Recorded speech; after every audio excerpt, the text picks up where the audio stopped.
everybody. It's cool, and I'm so happy that you're joining me in my kitchen today. Today I will be making smothered pork chops with a macaroni and cheese side, which is actually going to be spaghetti and cheese because I have spaghetti noodles and it didn't need to be another grocery store run made. I'm from Louisiana. We cook what we got, and spaghetti and cheese is just as good as macaroni and cheese. And I'll have a side of green beans, which I love green beans. They're my favorite side vegetable to make. I switch it up sometimes, but they're so convenient.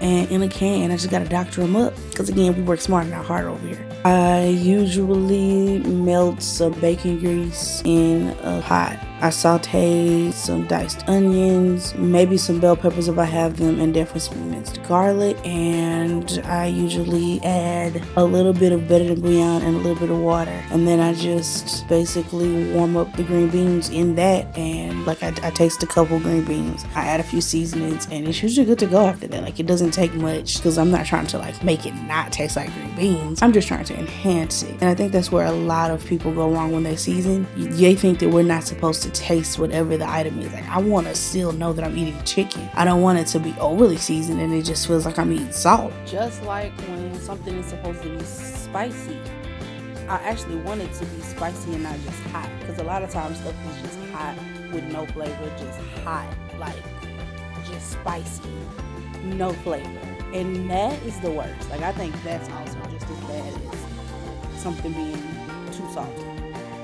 So back to the dish.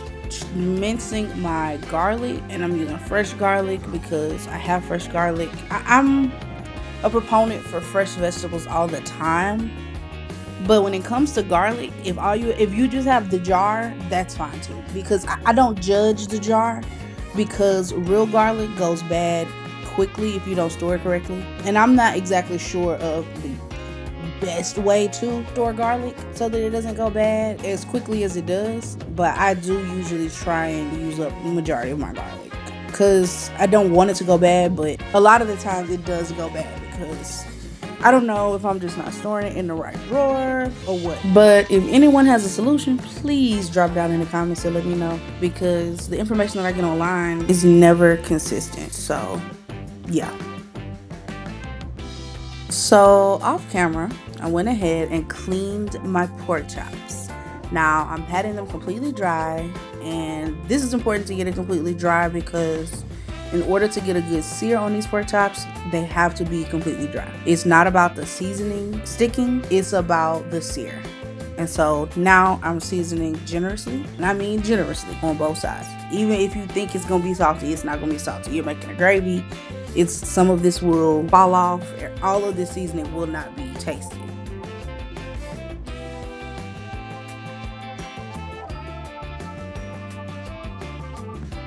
With these same seasonings that I seasoned the pork chops in, I also seasoned my flour. And this is building flavor at each stage. Each layer will be seasoned. And now I'm dredging each pork chop. You want a nice even coat, press it down into the flour, flip it over, make sure that the sides are coated. You will lightly shake off the excess flour, and then we're going to set them off to the side together on a plate.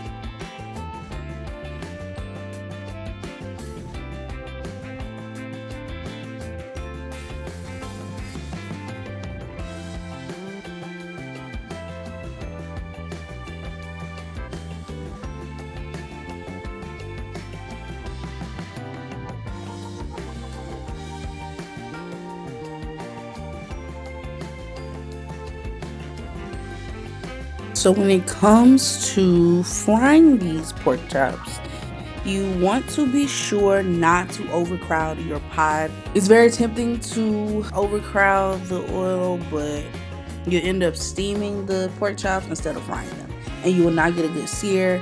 This will be all for nothing. The texture will be different. It is crucial to fry in batches if that is necessary, and be sure to let each chop get its moment.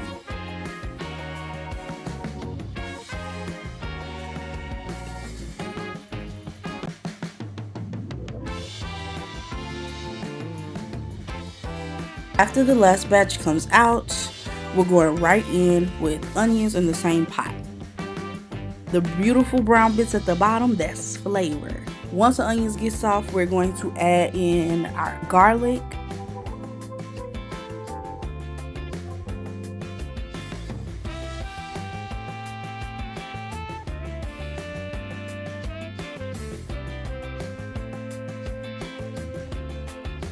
Now, from that reserved seasoned flour, I'm gonna add in 2 tablespoons.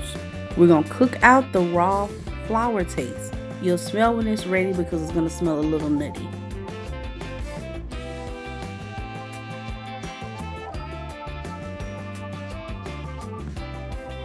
For my stock, I'm using better than bouillon dissolved in water. I love better than bouillon. I want to buy stock in better than bouillon. It just has a better flavor than the carton. After a little simmer, I'm slowly adding in the heavy cream. Slowly is the key word. We want this gravy silky, smooth, not broken, not clumpy. We don't want it to curdle. We just want everything to blend gracefully so that you're not trying to fix it on the back end. A little touch more flour just to get the gravy exactly where I want it. And now I am nestling the pork chops back into the gravy and I'm spooning it over the top. I did struggle a little bit because the amount of gravy that I ended up making was for 4 pork chops and not 6. So I did kind of struggle a little bit, but I ended up making it work in the end. Watch as I continue to struggle with this, and then I'm going to talk to y'all when it is time to put the mac and cheese together.